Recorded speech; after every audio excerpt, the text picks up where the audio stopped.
الحمد لله نحمده ونستعينه ونستغفره ونعوذ بالله من شرور أنفسنا وسيئات أعمالنا من يهده الله فلا مضل له ومن يضلل فلا هادي له وأشهد أن لا إله إلا الله وحده لا شريك له وأشهد أن محمدا عبده ورسوله يا أيها الذين آمنوا اتقوا الله حق تقاته ولا تموتن إلا وأنتم مسلمون يا أيها الناس اتقوا ربكم الذي خلقكم من نفس واحدة وخلق منها زوجها وبث منهما رجالا كثيرا ونساء واتقوا الله الذي تساءلون به والأرحام إن الله كان عليكم رقيبا يا أيها الذين آمنوا اتقوا الله وقولوا قولا سديدا يصلح لكم أعمالكم ويغفر لكم ذنوبكم ومن يطع الله ورسوله فقد فاز فوزا عظيما أما بعد فإن خير الكلام كلام الله وخير الهدي هدي محمد صلى الله عليه وسلم وشر الأمور محدثاتها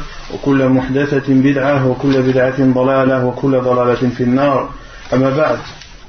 Donc après une interruption, nous reprenons les cours sur l'explication du livre Al-Wajiz fi fiqh sunnati wal kitab al-aziz, l'essentiel dans la compréhension du Coran et de la sunna authentique du prophète sallallahu alayhi wa sallam. Donc nous commençons aujourd'hui le livre de la zakat. Le livre de la zakat que l'on peut traduire par le livre de l'aumône. Quelle est la définition du terme az-zakat en arabe? Le terme az-zakat en arabe signifie la croissance et l'augmentation. En arabe, az-zakat signifie la croissance et l'augmentation ou l'accroissement. Il est dit en arabe zaka az-zar'u idha nama wa zad. On dit que la végétation accroît. La végétation accroît et augmente. En arabe, on dit zaka az-zar'u. Donc ça c'est la signification littéraire en arabe. Et quant à l'explication juridique, quelle est la définition de zakat en islam? هو تعبد لله بإخراج جزء واجب شرعا في مال معين لطائفة أو جهة مخصوصة. Donc en islam, la zakat, c'est d'adorer Allah subhanahu wa ta'ala en donnant une partie, en donnant de façon obligatoire une part d'argent ou de biens qui doit être donnée à des personnes bien précises. Donc, en islam, az-zakat, c'est de prendre une partie d'argent ou de biens définie par la religion, et ceci de façon obligatoire, et qui doit être donnée à des gens bien précis, et ceci aussi de façon obligatoire. C'est-à-dire que tu ne prends pas n'importe quel argent, mais l'argent que l'islam a défini.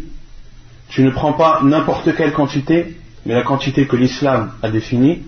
Et tu ne donnes pas cette aumône à n'importe qui, mais tu la donnes aux personnes que l'islam a définies.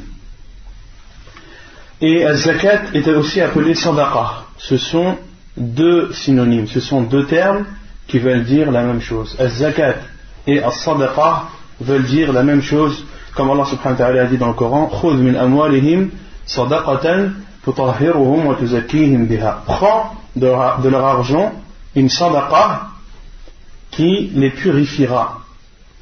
Qui les purifiera. Prends de leur argent, c'est-à-dire prends des musulmans l'argent de la zakat. Et la sadaqa est appelée sadaqa car c'est une preuve de la foi de la personne et de sa véracité, ou du fait qu'il est véridique. Une personne qui est sadiqa ou siddiqa, une personne qui est véridique, le fait de donner de l'aumône montre que cette personne est véridique et que son islam est bien ancré. Donc l'auteur dit manzilatuha fi din. Quel est le statut de la zakat, de l'aumône dans la religion? Az-zakatu ruknun min arkan al-islam wa faridatun min fara'idih. La zakat, c'est un des piliers de l'islam et une obligation parmi les obligations de l'islam. Et c'est le troisième pilier de l'islam. La zakat, c'est le troisième pilier de l'islam, le premier étant l'attestation qu'il n'y a de vraie divinité qu'Allah et que Muhammad sallallahu alayhi wa sallam est son envoyé, le second qui est la prière et le troisième qui est de s'acquitter de la zakat. Quelle est la preuve? عن ابن عمر قال رسول الله صلى الله عليه وسلم بني الإسلام على خمس شهادة أن لا إله إلا الله وأن محمد رسول الله وإقام الصلاة وإيتاء الزكاة وحج البيت وصيام رمضان.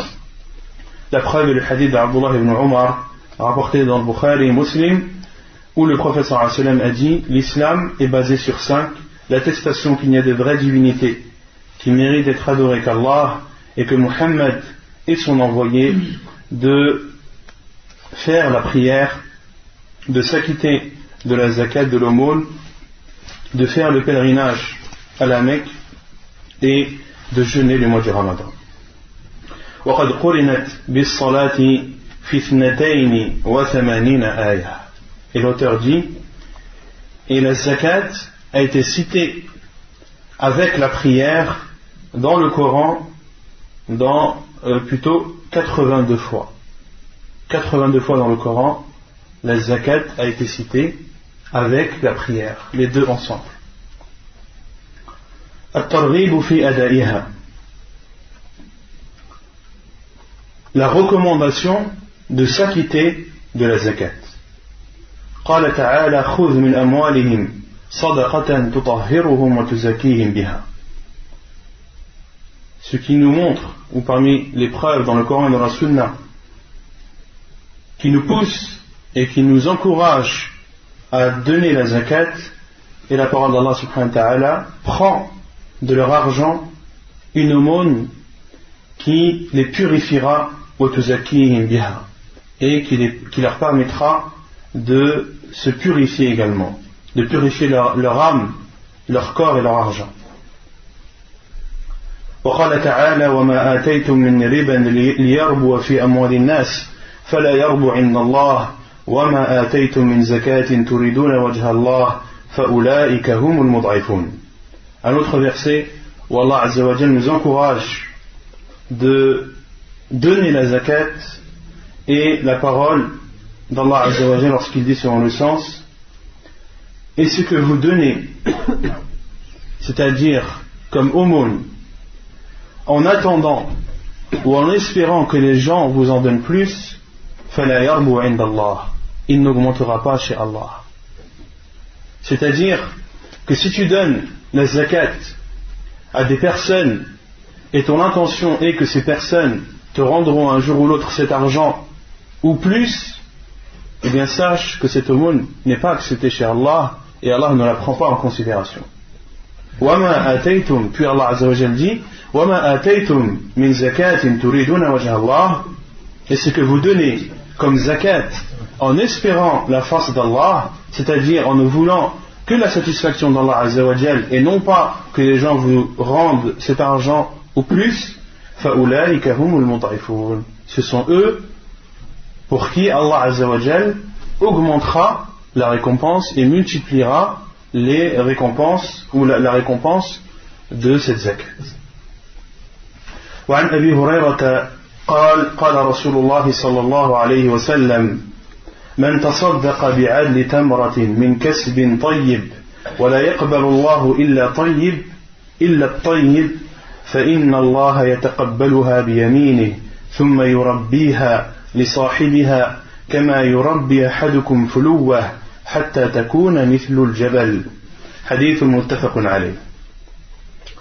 Et un autre hadith, ou un hadith du prophète sallallahu alayhi wa sallam, qui nous encourage à nous acquitter de la zakat, et le hadith de Abu Huraira radiyallahu anhu, qui dit: le prophète sallallahu alayhi wa sallam a dit: celui qui donne en aumône l'équivalent d'une date, l'équivalent qui provient d'un argent licite, وَلَا يَقْبَلُ اللَّهُ إِلَّا طَيِّبٌ, et le prophète sallallahu alayhi wa sallam a dit: et Allah n'accepte que le bon. Parmi les conditions pour qu'une aumône soit acceptée, il faut que l'argent soit issu ait été que la personne l'ait eu de façon licite. Un argent illicite qui est donné en aumône, Allah Azza wa Jalla ne l'accepte pas. Comme le prophète sallallahu alayhi wa sallam a dit dans un autre hadith, Inna Allah tayyibun wa la yaqbalu illa tayyiba. Allah subhanahu wa ta'ala est bon et n'accepte que le bon. Donc le prophète sallallahu alayhi wa sallam a dit, celui qui donne en aumône l'équivalent d'une date provenant d'un argent bon, c'est-à-dire licite, et Allah n'accepte que le bon, فَإِنَّ اللَّهَ يَتَقَبَّلُهَا بِيَمِينِهِ. Allah Azza wa Jal l'acceptera par sa main droite. Et il y a dans cela une preuve que parmi les attributs d'Allah Azza wa Jal, c'est qu'il a une main droite. Et dans un autre hadith, le prophète sallallahu alayhi wa sallam a dit, en parlant d'Allah Azza wa Jal, وَكِلْتَ يَدَيْهِ yamin, et ses deux mains sont droites. Et vous connaissez tous la règle dans les noms et attributs d'Allah Azza wa Jal, c'est que nous devons attribuer à Allah subhanahu wa ta'ala ce qu'il s'est attribué lui-même ou ce que lui a attribué le prophète sallallahu alayhi wa sallam dans sa sunna authentique, et de prendre les attributs comme ils ont été cités dans le Coran et dans la Sunna, de ne pas les interpréter et de ne pas faire ressembler ces attributs, les attributs d'Allah Azza wa Jal, à ceux de ses créatures. Rien ne lui ressemble, et c'est lui qui entend tout et qui voit tout. Rien ne lui ressemble, mais Allah Azza wa Jal entend tout et voit tout. Il entend tout, mais n'entend pas comme ses créatures. Il voit tout, il ne voit pas comme ses créatures. Il est même interdit en islam de demander comment. Comment est-ce qu'Allah entend? Comment est-ce qu'Allah voit? Cela est interdit. Comment est la main d'Allah? Cela est interdit. Car quelle que soit la chose que tu pourras t'imaginer dans ton esprit réduit, dans ton corps d'être humain qui est faible, quelle que soit la chose que tu pourras imaginer, ce ne sera pas Allah, car Allah Azza wa Jalla dit rien de ce que vous connaissez, rien de ce que vous pouvez vous imaginer ne ressemble à Allah subhanahu wa ta'ala. Donc inutile de demander le comment, car vous n'aurez jamais la réponse de ce comment, sauf lorsque vous verrez Allah subhanahu wa ta'ala pour ceux à qui Allah Azza wa Jalla accordera cette grâce. Puis le professeur Hassan a dit فإن الله يتقبلها بيمينه. Donc Allah subhanahu wa ta'ala acceptera cette aumône, même si elle est minime, même si l'aumône que tu donnes est l'équivalent du prix d'une date. Allah subhanahu wa ta'ala l'acceptera de sa main droite, ثم يربيها, puis la fera accroître, l'augmentera. كما يربي أحدكم فلوه, comme Allah subhanahu wa ta'ala l'augmentera et l'élèvera comme l'un d'entre vous élève un poulain jusqu'à ce qu'il devienne adulte. حتى يكون مثل الجبل. Et le professeur Sam a dit, Allah subhanahu wa ta'ala augmentera cette sadaqa, cette aumône, et elle ne cessera d'augmenter jusqu'à ce qu'elle atteigne la taille d'une montagne. Tu auras donné l'équivalent du prix d'une date qui se compte en centimes, tu l'auras donné pour Allah subhanahu wa ta'ala en espérant sa récompense et son agrément, et bien sache qu'Allah subhanahu wa ta'ala l'acceptera de toi, mais il ne l'acceptera pas seulement, mais il la fera augmenter jusqu'à ce qu'elle atteigne la taille d'une montagne. Donc ceci doit pousser le musulman à donner l'aumône. Et dans la zakat, il y a beaucoup de bienfaits, beaucoup de sagesse. Parmi les bienfaits de l'aumône, c'est qu'elle permet aux musulmans de compléter sa foi et sa religion. Elle permet aux musulmans de compléter sa foi et sa religion, car la zakat, l'aumône, est un des piliers de l'islam. Et plus tu accomplis de piliers, et plus ta religion se renforce et se complète.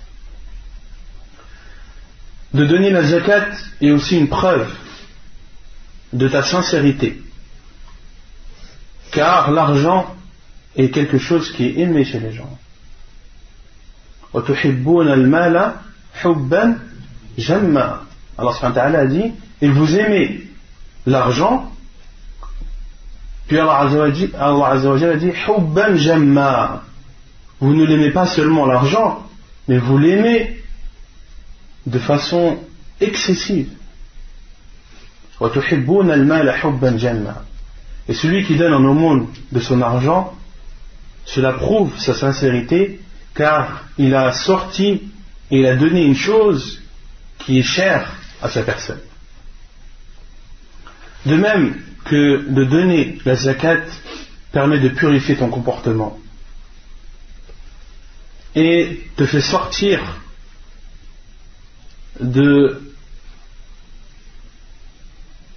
du cercle des pauvres vers le cercle des généreux.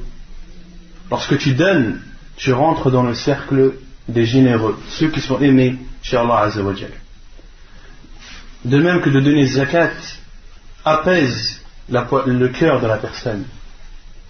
Et l'imam Ibn al-Qayyim rahimahullah, qui a écrit beaucoup de livres qui permettent ou dans lesquels il donne beaucoup de remèdes pour les maladies du cœur, rahimahullah ta'ala, il était connu pour cela. Parmi les remèdes qu'il a donnés pour remédier aux maladies des cœurs, c'est de donner la zakat. Car quand tu donnes l'aumône, cela apaise ton cœur. Et de donner l'aumône permet aussi à la communauté musulmane d'être comme une seule famille. Et de donner des bienfaits aux membres de ta famille. De même que de donner zakat apaise la colère des pauvres.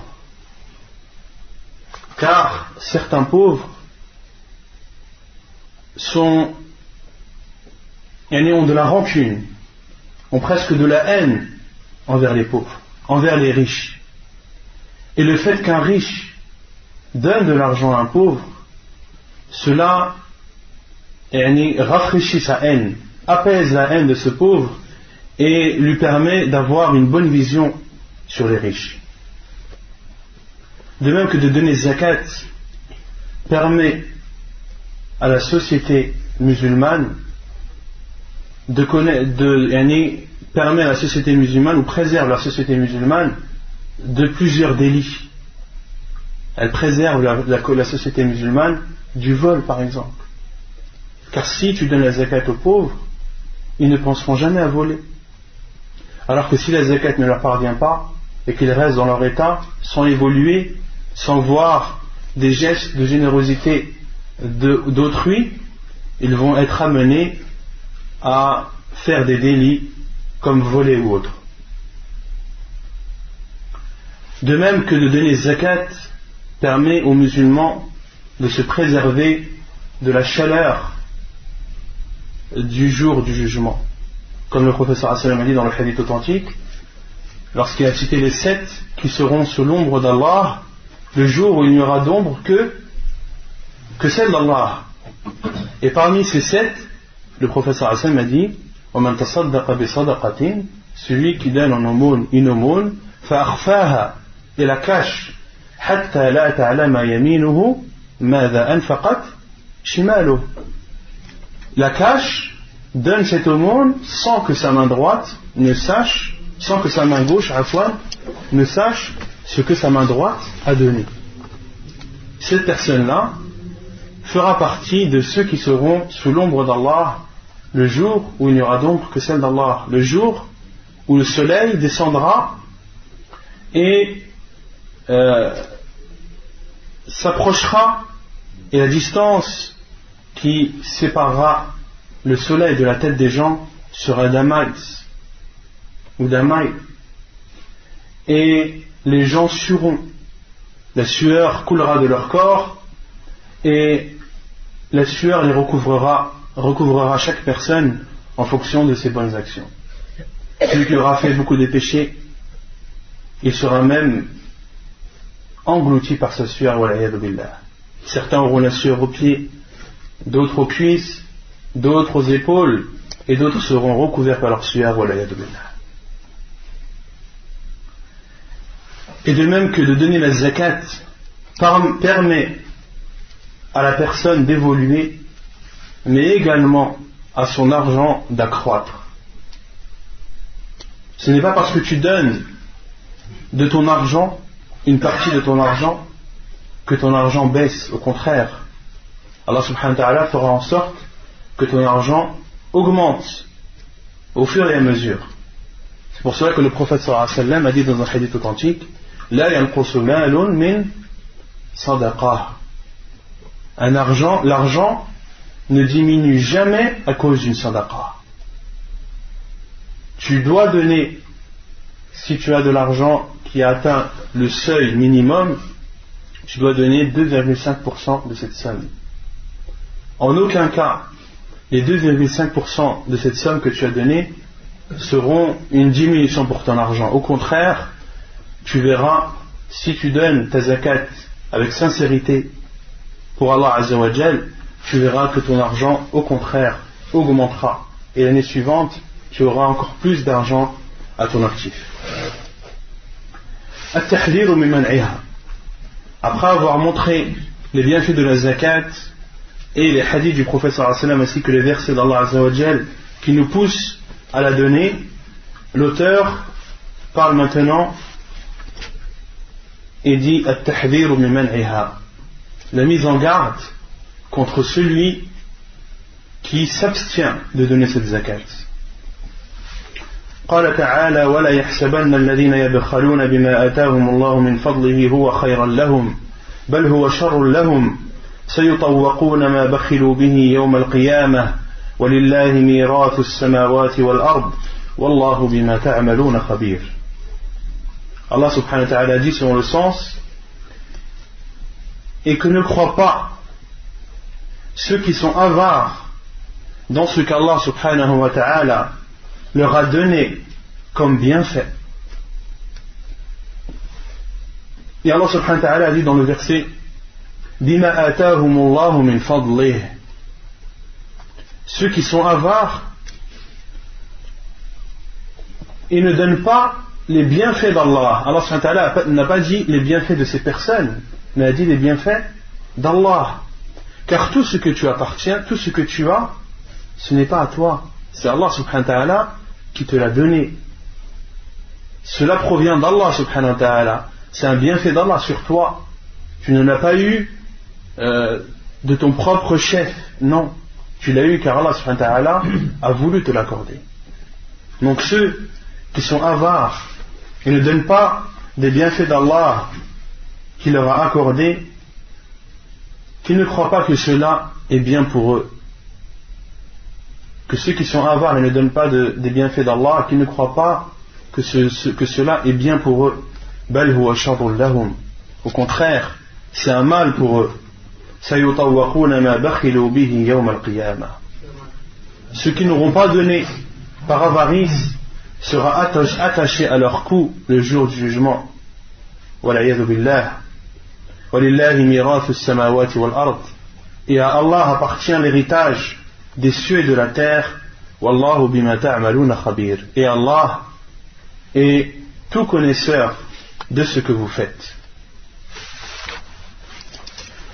عن أبي هريرة رضي الله عنه عن النبي صلى الله عليه وسلم قال من أتاه الله مالا فلم يؤد زكاته مثل له يوم القيامة شجاعا أقرع له زبيبتان يطوقه يوم القيامة ثم يأخذ بلهزمتيه يعني شدقيه ثم يقول أنا كنزك أنا مالك ثم تلا هذه الآية ولا يحسبن الذين يبخلون بما آتاهم الله من فضله إلى آخر الآية. Un hadith du prophète sallallahu alayhi wa sallam qui met en garde et qui nous montre le châtiment de ceux qui ne donnent pas la zakat, selon Abu Hurairah radiyallahu anhu, qui rapporte du prophète sallallahu alayhi wa sallam, qui a dit: celui à qui Allah azza wa jal a donné de l'argent et ne donne pas sa zakat, ne donne pas l'aumône qu'il doit donner de cet argent, muthila lahu yawm al-qiyamati shuja'an aqra'a, il lui sera apporté le jour du jugement shuja'an aqra'a. Al-shuja' en arabe, c'est un immense serpent, wal'iyadu billah. Aqra', c'est-à-dire un serpent qui n'a pas de poils, un serpent qui a la tête lisse. Et les serpents qui ont la tête lisse, ce sont les plus venimeux, ceux dont le venin est si fort que des poils ne peuvent pas pousser sur leur tête.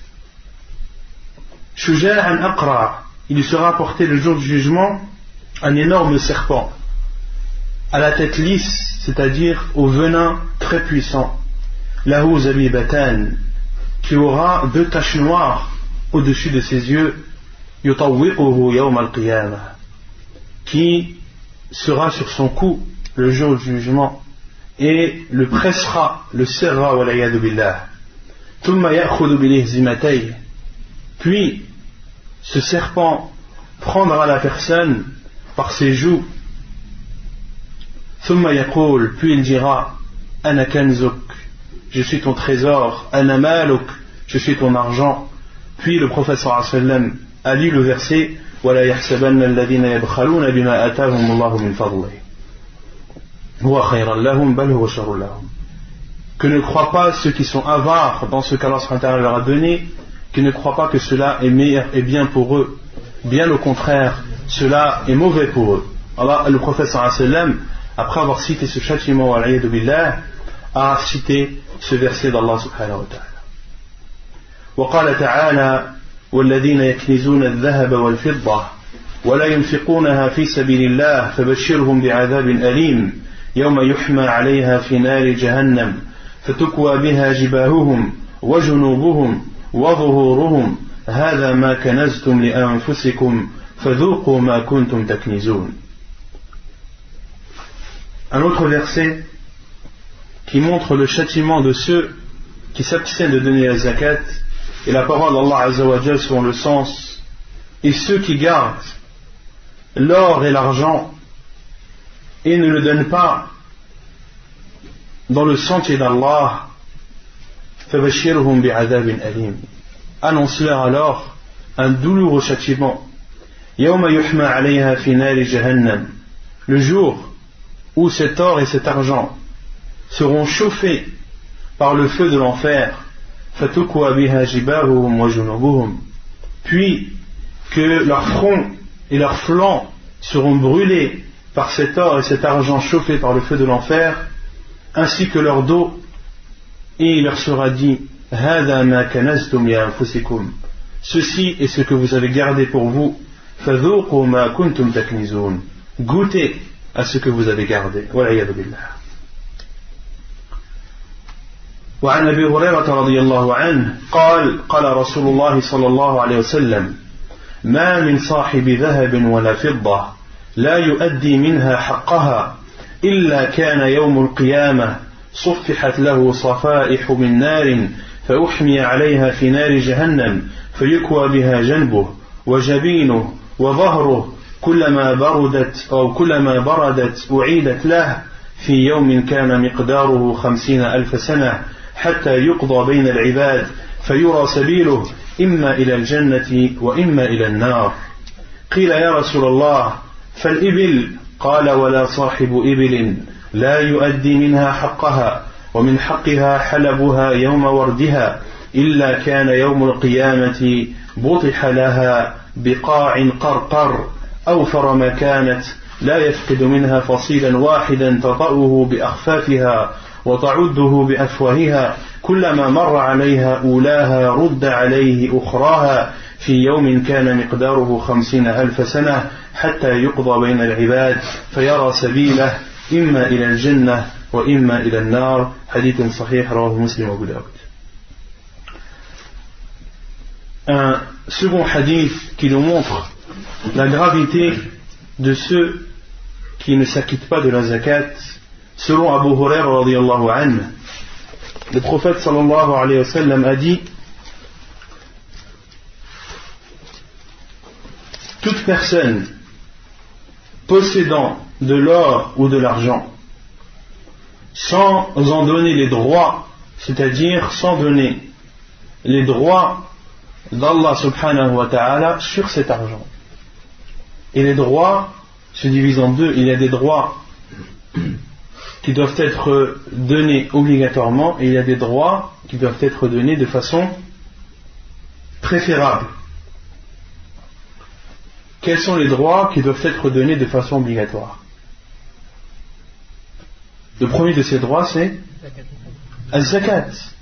Mais il y a d'autres droits qui sont aussi obligatoires, comme de subvenir aux besoins de ta famille. Cela est obligatoire. Ou encore,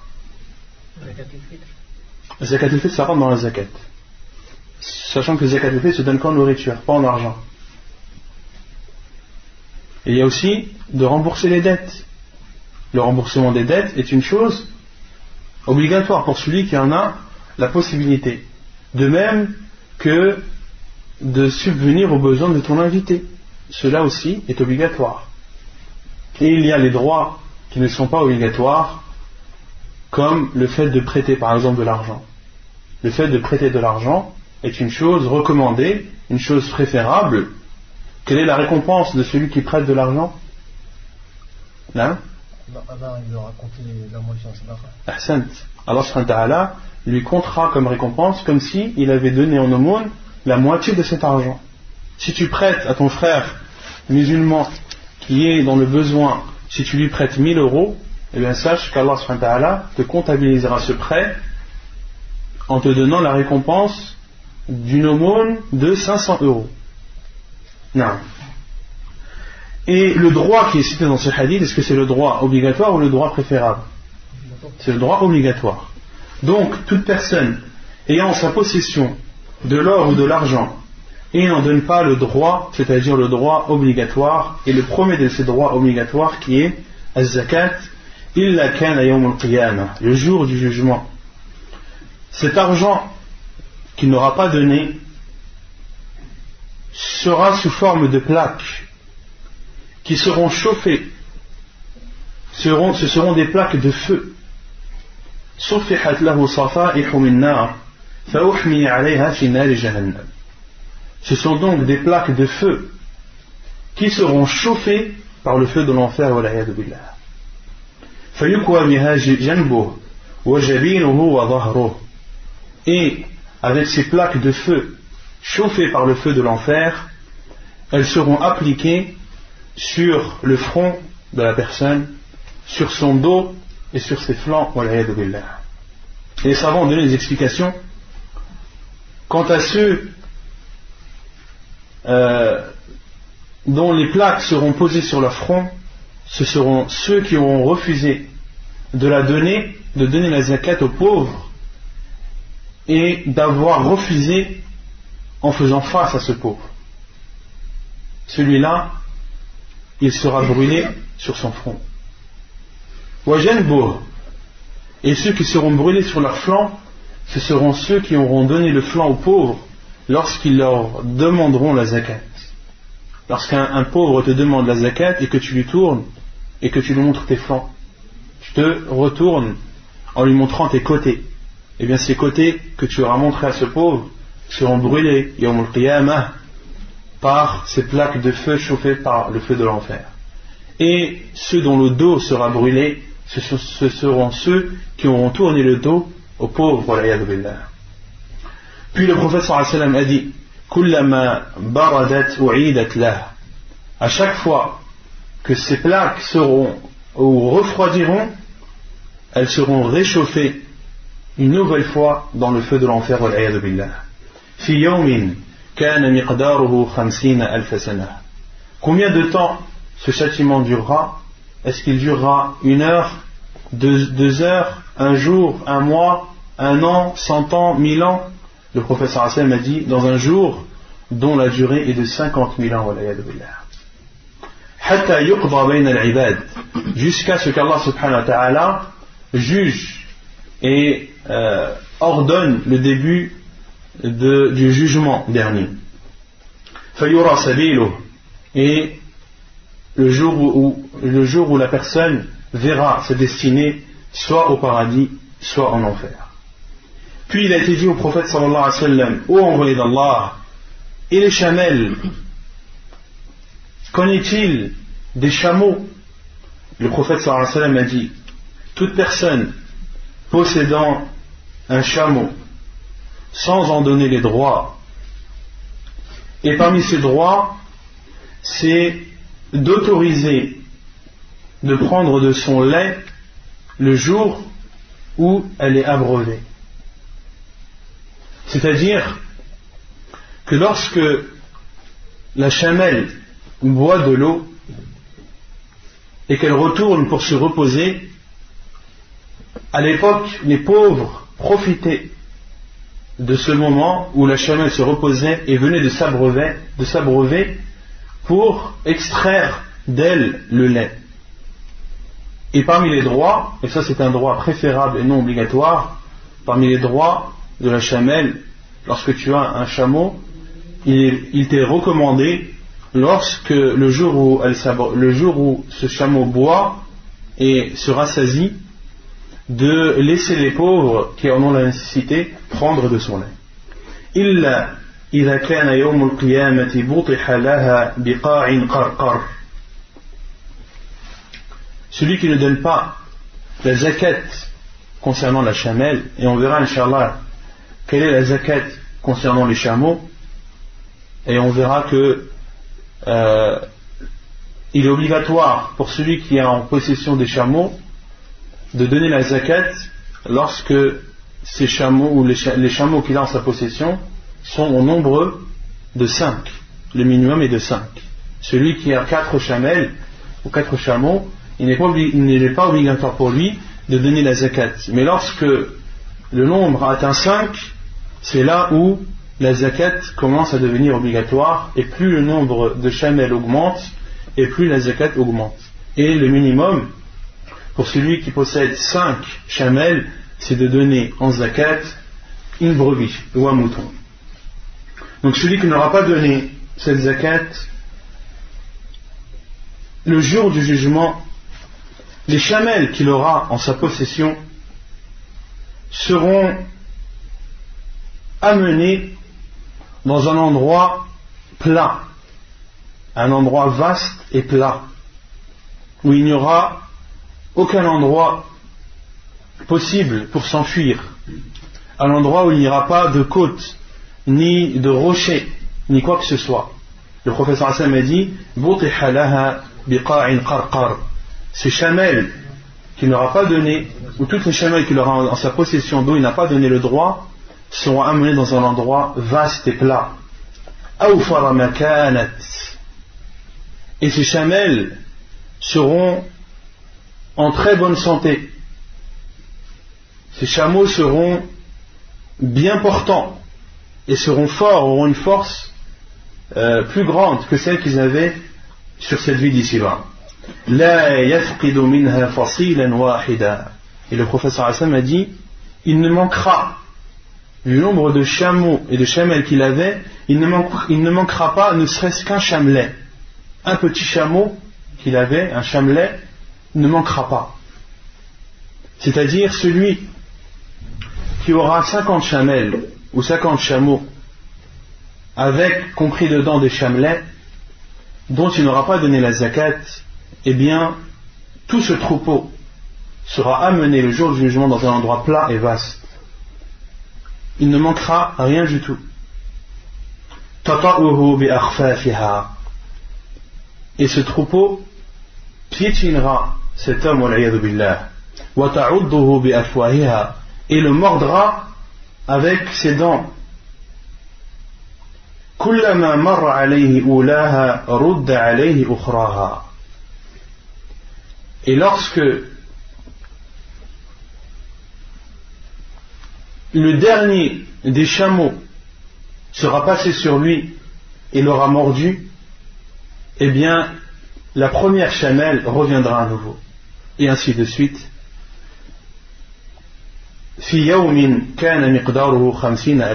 Dans un jour dont la durée est de 50 000 ans. Donc celui qui aura 100 chamelles dont il n'aura pas donné la zakat, ces 100 chamelles seront bien portantes et auront une force plus grande que celle d'ici-bas, et piétineront, chacune de ces chamelles piétinera celui qui les avait en leur possession, et mordront également cette personne. Et lorsque la dernière de ces chamelles le piétinera, le mordra, ce sera la première qui reviendra, et ainsi de suite, dans un jour dont la durée est de 50 000 ans, jusqu'à ce que le jugement soit fait entre les serviteurs et que chacun voit sa destinée soit au paradis ou soit en enfer.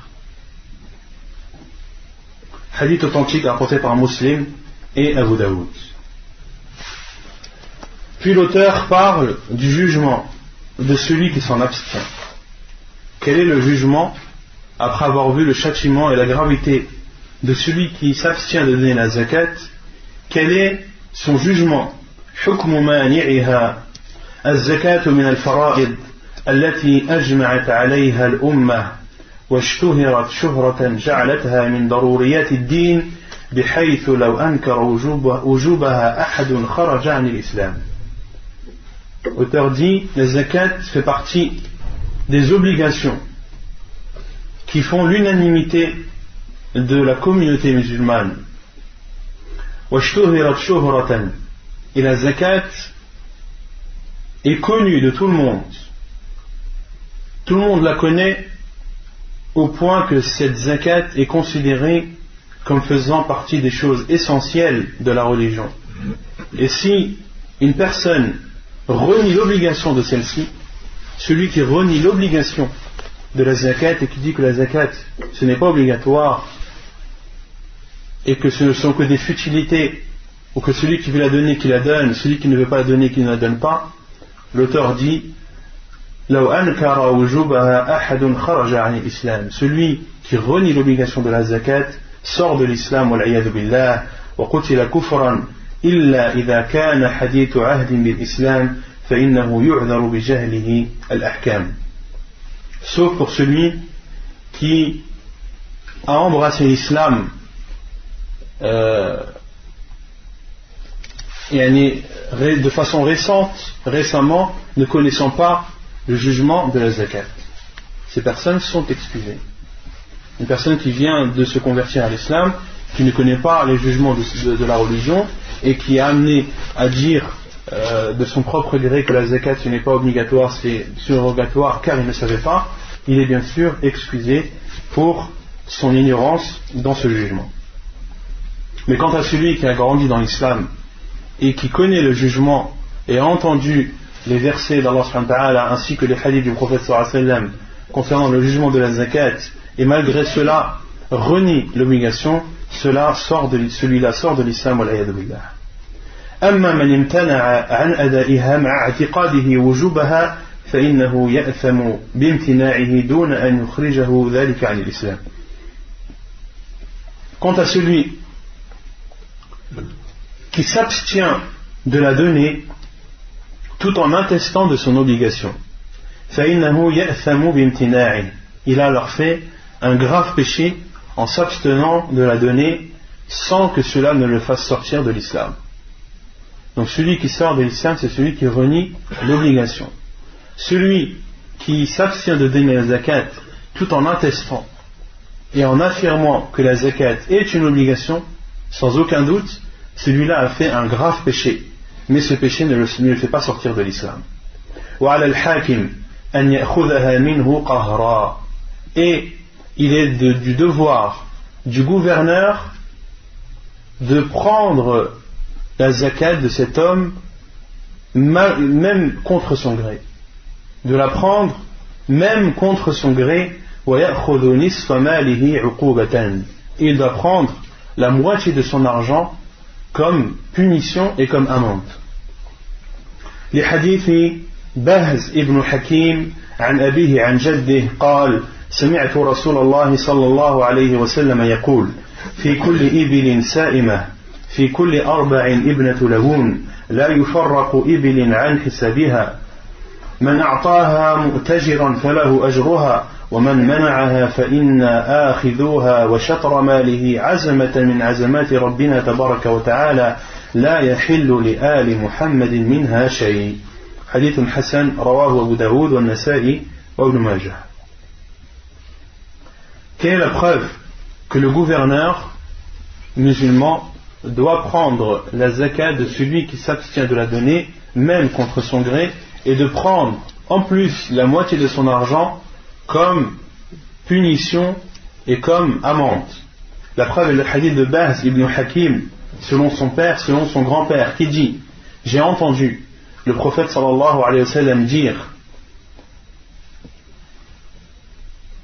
pour chaque chameau, fi kulli ibilin sa'imah, pour chaque chamelle qui se nourrit, sa'imah, ce sont les chamelles ou les chameaux qui se nourrissent du pâturage.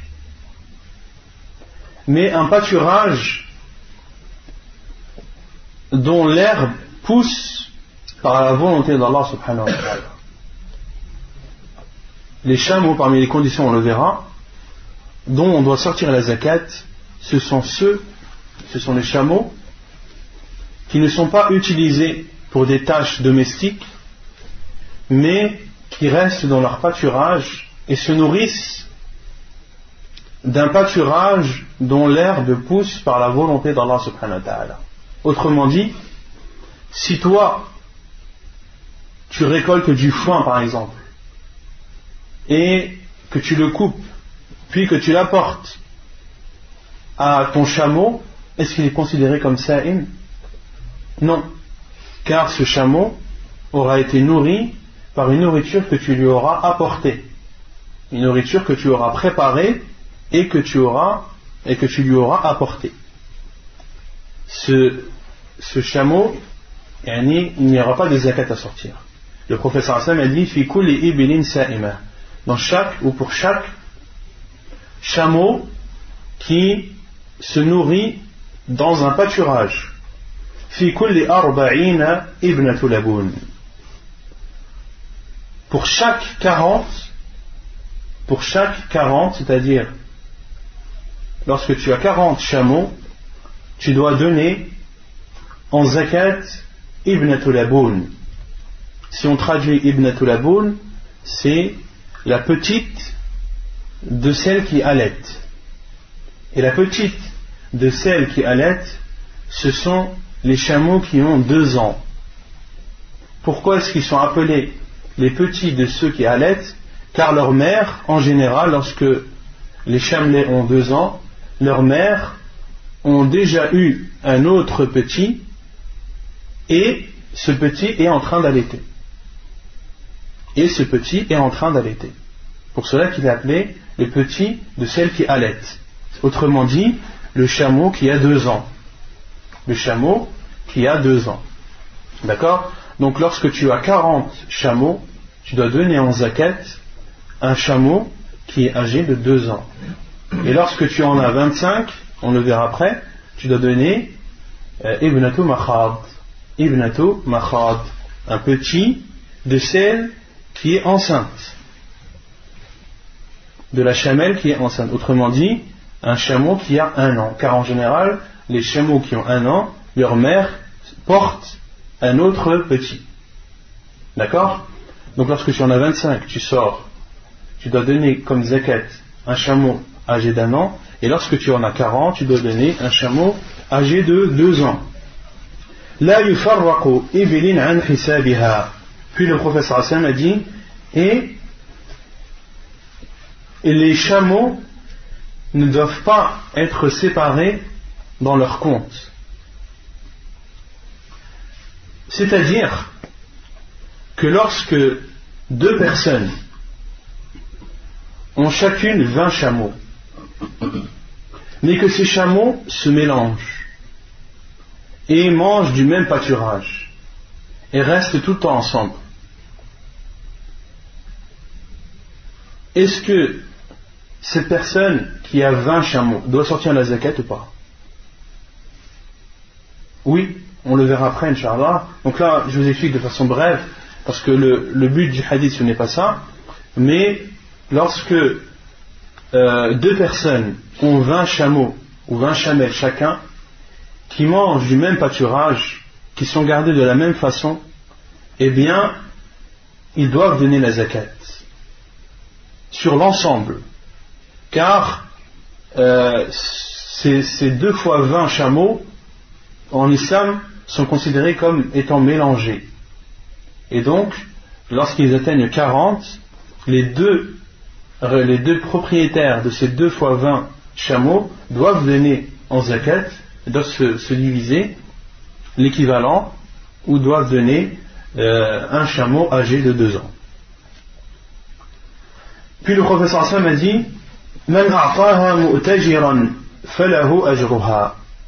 Celui qui la donne, c'est-à-dire celui qui donne ce chameau de 2 ans comme zakat en espérant la récompense, mu'tajiran ay taliban al-ajr, falahu ajruha, il en aura alors la récompense. Wa man mana'aha, et celui qui ne la donne pas, fa inna akhidhuha, alors nous la prendrons. Le professeur Hassan a dit: alors nous la prendrons, c'est-à-dire nous la prendrons, que cette personne le veuille ou non. Wa shatra malihi, ainsi que la moitié de son argent. Azamatan min azamati rabbina tabaraka wa ta'ala. Et ceci, car c'est un droit et une obligation parmi les obligations d'Allah subhanahu wa ta'ala. La yahillu li ali Muhammadin minha shay. Et ce qui sera pris sera interdit pour la famille de Muhammad sallallahu alayhi wa sallam. Car le prophète sallallahu alayhi wa sallam, lui et sa famille n'avaient pas le droit de prendre l'argent de la zakat. Pour ça que le prophète sallallahu alayhi wa sallam, lorsqu'on lui donnait quelque chose, il demandait: est-ce que c'est une zakat ou non? Si c'est une zakat, il ne la prenait pas. Et si c'était un don, un cadeau de la personne, alors le prophète sallallahu alayhi wa sallam la prenait. Puis l'auteur dit: وَلَوْ امْتَنَعَ قَوْمٌ عَنْ أَدَائِهَا مَعَ اعْتِقَادِهِمْ وُجُوبَهَا وَكَانَتْ لَهُمْ قُوَّةٌ وَمَنْعَةٌ فَإِنَّهُمْ يُقَاتَلُونَ عَلَيْهَا حَتَّى يُعْطُوهَا. Puis l'auteur dit: et ceux qui s'abstiennent de donner la zakat tout en considérant l'obligation de celle-ci, et que ces personnes ont une force et ont une capacité pour se défendre, alors ils doivent être combattus jusqu'à ce qu'ils la donnent. Alors ils doivent être combattus jusqu'à ce qu'ils la donnent. لقوله صلى الله عليه وسلم: أمرت أن أقاتل الناس حتى يشهدوا أن لا إله إلا الله وأن محمد رسول الله ويقيموا الصلاة ويؤتوا الزكاة فإذا فعلوا ذلك عصموا مني دماءهم وأموالهم إلا بحق الإسلام وحسابهم على الله. La preuve est le hadith du prophète sallallahu alayhi wa sallam qui dit: j'ai été ordonné de combattre les gens jusqu'à ce qu'ils attestent qu'il n'y a de vraie divinité qu'Allah et que Muhammad sallallahu alayhi wa sallam est son envoyé, qu'ils s'acquittent ou qu'ils fassent la prière, qu'ils s'acquittent de la zakat.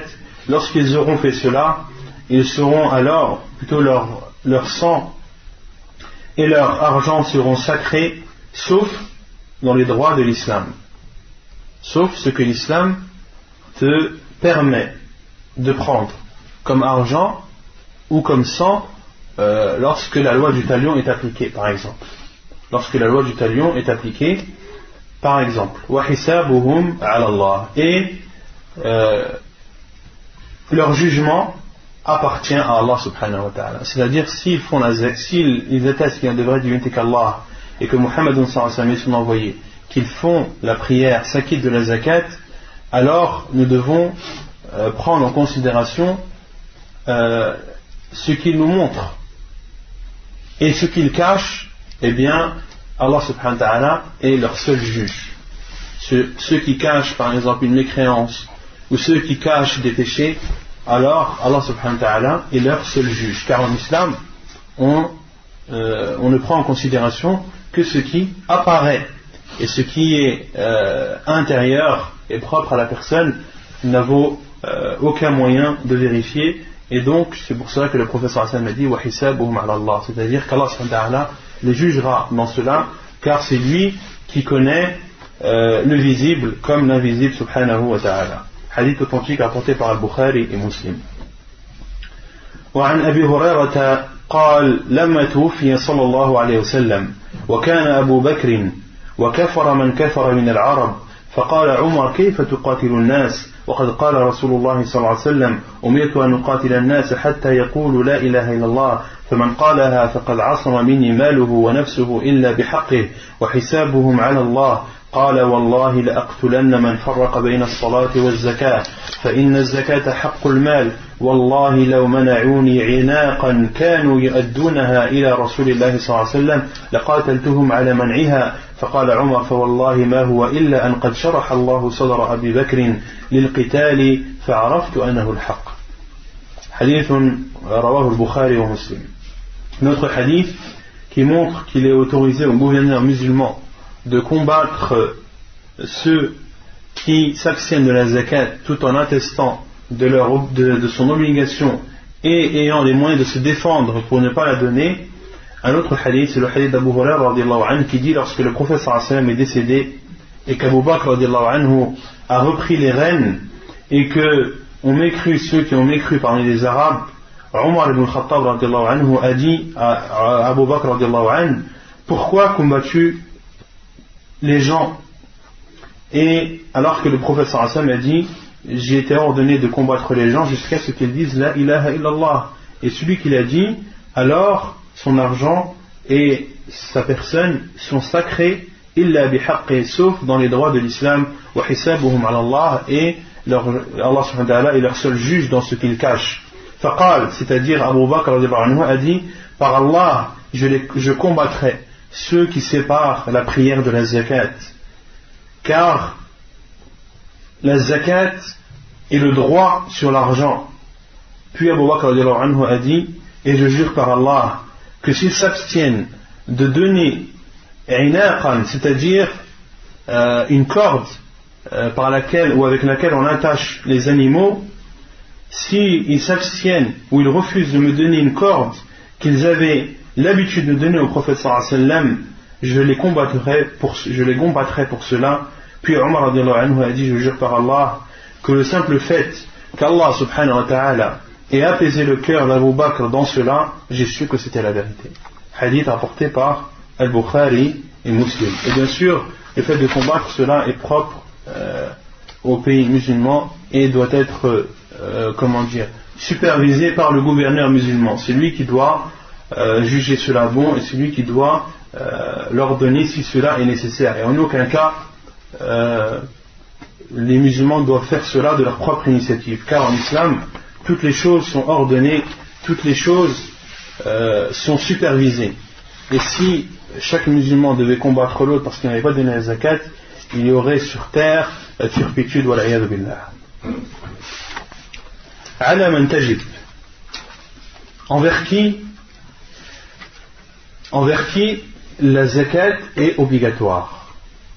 تجب على كل مسلم حر مالك للنصاب إذا حال الحول على ما يملك من المال سوى الزرع فإنه تجب الزكاة فيه يوم حصاده إذا بلغ النصاب قال تعالى وآتوا حقه يوم حصاده.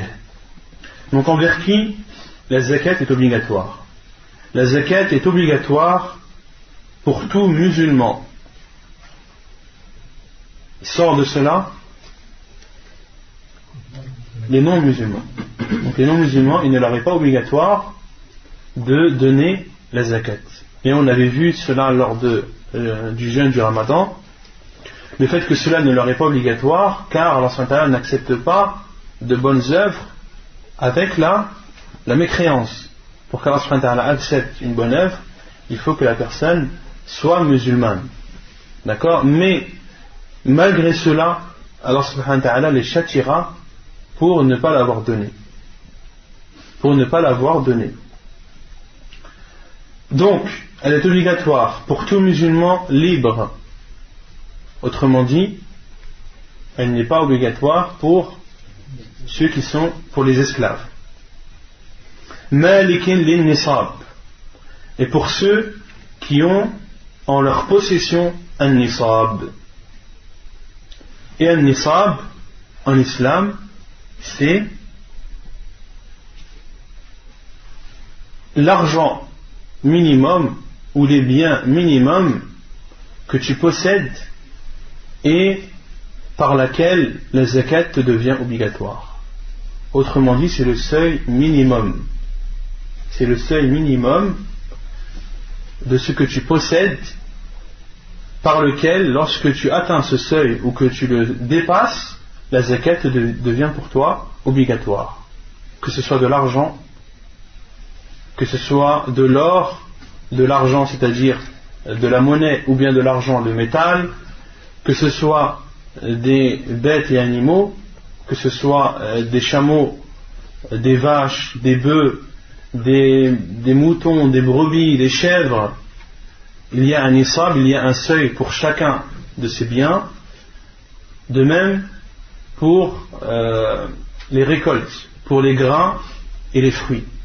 Pour les grains et les fruits, il y a aussi un seuil minimum.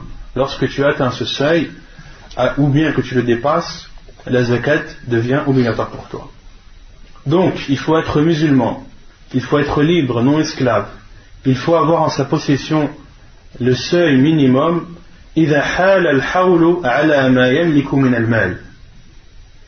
Et il y a une troisième condition, lorsque ce que tu possèdes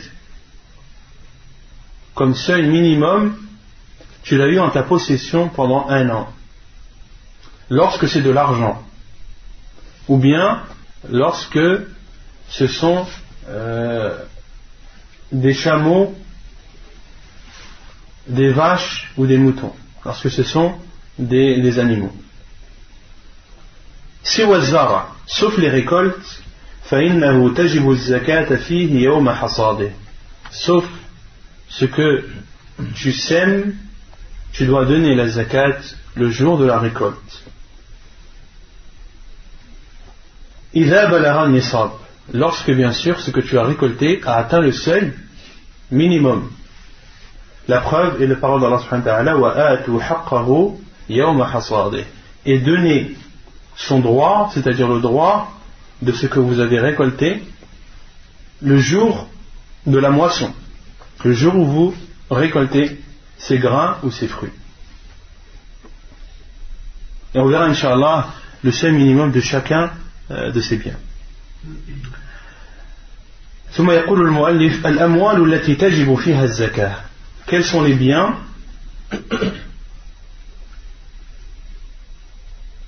que lorsque tu possèdes, les biens que lorsqu'ils sont en ta possession, tu dois donner la zakat.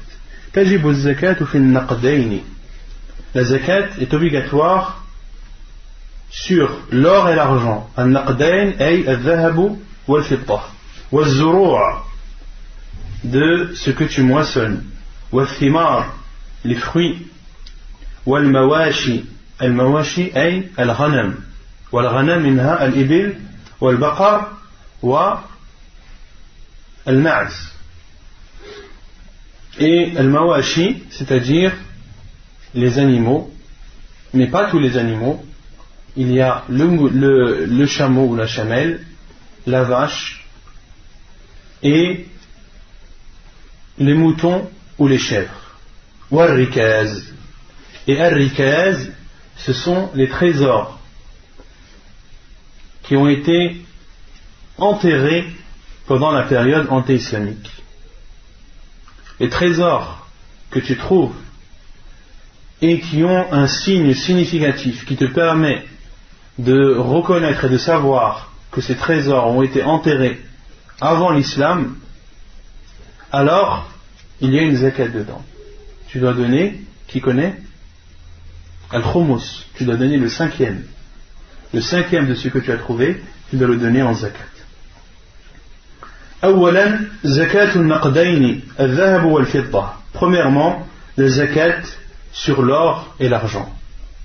النصاب ومقدار الواجب.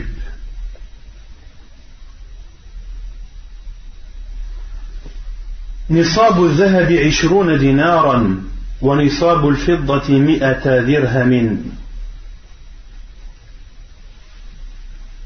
وفيهما ربع العشر. عن علي بن أبي طالب عن النبي صلى الله عليه وسلم قال: إذا كان لك 200 درهم وحال عليها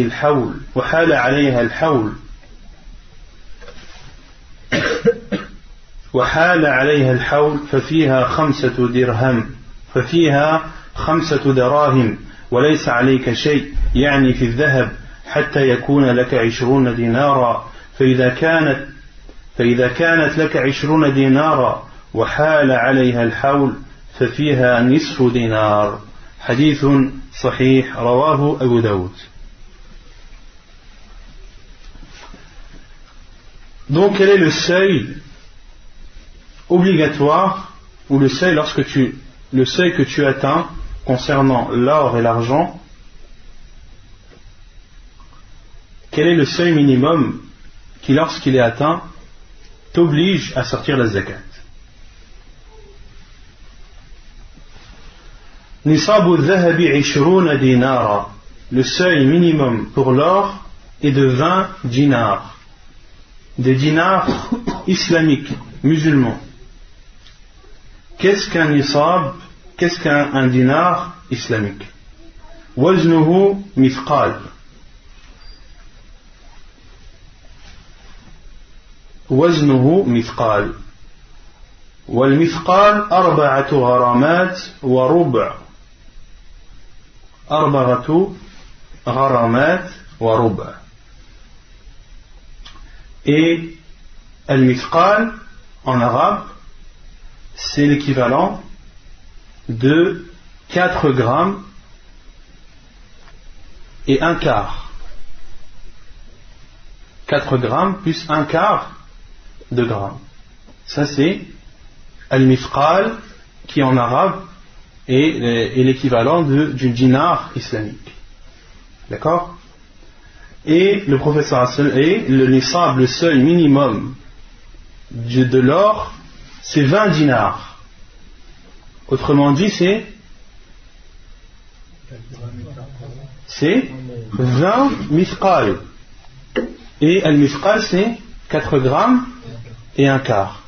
Donc pour connaître un nisab, tu fais 20 multiplié par 4, c'est combien le quart d'un gramme? 0,25. Donc tu fais 4,25 multiplié par 20. Ça fait combien? Ça fait 85 grammes. Et vous entendez les savants, lorsqu'ils parlent de nisab al-dhahab, du seuil minimum pour l'or, ils disent que c'est 85 grammes. Vous savez maintenant pourquoi ils disent 85 grammes.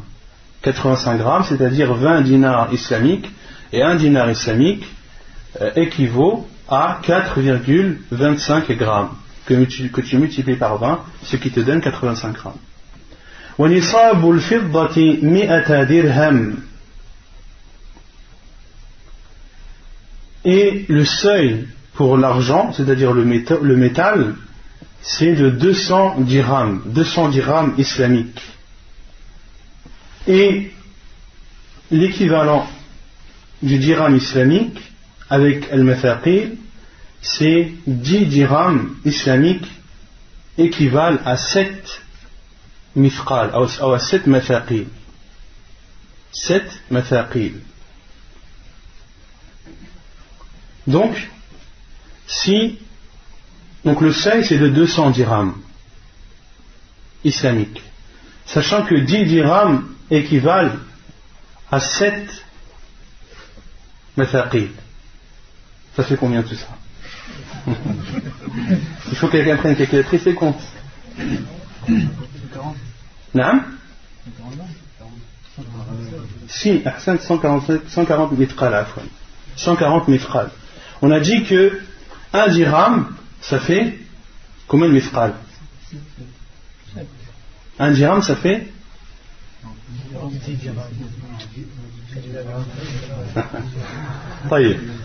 un dirham. On a dit que 10 dirhams équivalent à 7 mithqal. D'accord? 10 dirhams équivalent à 7 mithqal. Et le seuil, on a dit que c'est 200 dirhams. Donc, 200 dirhams équivalent à combien de mithqal? 140 mithqal. D'accord? Donc 200 dirhams, qui sont le seuil pour l'argent, équivalent à 140 mithqal. Et on a dit le mithqal, c'est 4,25 grammes. Donc il faut faire 140 mithqal multiplié par 4,25 pour te donner en grammes le nisab de l'argent, qui est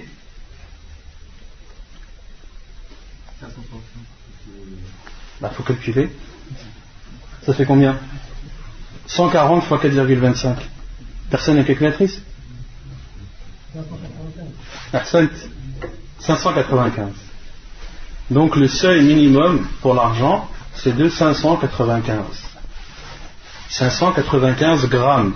Lorsque tu as en ta possession 595 grammes d'argent, c'est-à-dire le métal, ou l'équivalent en argent, c'est-à-dire en monnaie, et que cet argent, ou ce minimum pour l'argent qui est de 595 grammes pour l'argent et 85 grammes pour l'or, et que tu es en ta possession pendant un an, en comptant les jours, les mois lunaires bien sûr, alors la zakat est du quart du dixième. فَفِيهَا رُبْعُ الْعُشْرِ, le quart du dixième. Et le quart du dixième, c'est combien? 2,5%. Et 2,5%, ça fait compliqué un petit peu pour calculer. Et les savants, même autres que les savants, 2,5%, ça revient à diviser par 40 la somme que tu as. Lorsque tu as 40 000 euros, la zakat sera de 1 000 euros. Lorsque tu as 10 000 euros, la zakat sera de combien? 250 euros. Et ce que tu as en ta possession qui a dépassé le seuil minimum et que tu as eu en ta possession pendant un an, alors tu divises ce que tu as par 40 et tu auras le montant de la zakat que tu devras donner. La preuve, c'est le hadith de Ali ibn Abi Talib radiyallahu anhu qui dit que le prophète sallallahu alayhi wa sallam a dit: lorsque tu as 200 dirhams et que tu les as eu en ta possession pendant un an, فَفِيهَا خَمْسَةُ دَرَاهِمْ, alors tu dois donner en zakat 5 dirhams. Cette somme-là pendant un an, il ne faut pas qu'elle ait été touchée. Il ne faut pas qu'il y ait eu par exemple, je sais pas, il y a 200, tu m'enlèves, tu remets. Il faut que la somme que tu as eue soit au-dessus du nisab, ou égale ou supérieure. Si par exemple toi tu as en or tu as eu 100 grammes pendant un an et que pendant un an des fois tu as eu 150, que tu as eu 100, puis tu es monté à 200, puis tu es descendu à 90, à la kulihal, quel que soit le mouvement qu'il y a eu au niveau que le mouvement est apparu au-dessus du nisab ou égal, il n'y a pas d'influence. Mais lorsque la somme que tu as eue ou l'or que tu as eu est descendu en dessous de 85 grammes, alors le jour où tu en auras 85, c'est là où tu devras recomptabiliser un an. Parce que c'est une condition pour sortir la zakat de l'or et de l'argent. Il faut avoir au-dessus du seuil et que ce soit resté égal ou supérieur au seuil pendant un an. Si tu ne l'as pas gardé pendant un an et que l'or ou l'argent que tu as eu est descendu en dessous, alors tu recomptes le jour où c'est repassé au-dessus ou égal. Donc le professeur sallam dans ce hadith a dit: lorsque tu as 200 dirhams islamiques et que tu les as eu en ta possession pendant un an, فَفِيهَا خَمْسَةُ دَرَاهِمْ, tu dois leur donner en zakat 5 dirhams. Si vous faites 200 divisé par 40, ça fait combien? 200 divisé par 40. 5. D'où le prophète sallam a dit de donner 5 dirhams. Et tu n'as rien à donner, c'est-à-dire lorsque tu as de l'or, et de l'or tu n'as pas de zakat à donner que lorsque tu auras en ta possession l'or équivalent à 20 dinars islamiques. À 20 dinars islamiques. Et lorsque tu as 20 dinars islamiques et que tu les as eu en ta possession pendant un an, alors فَفِيهَا نِصْفُ dinar. Tu dois leur donner la moitié d'un dinar.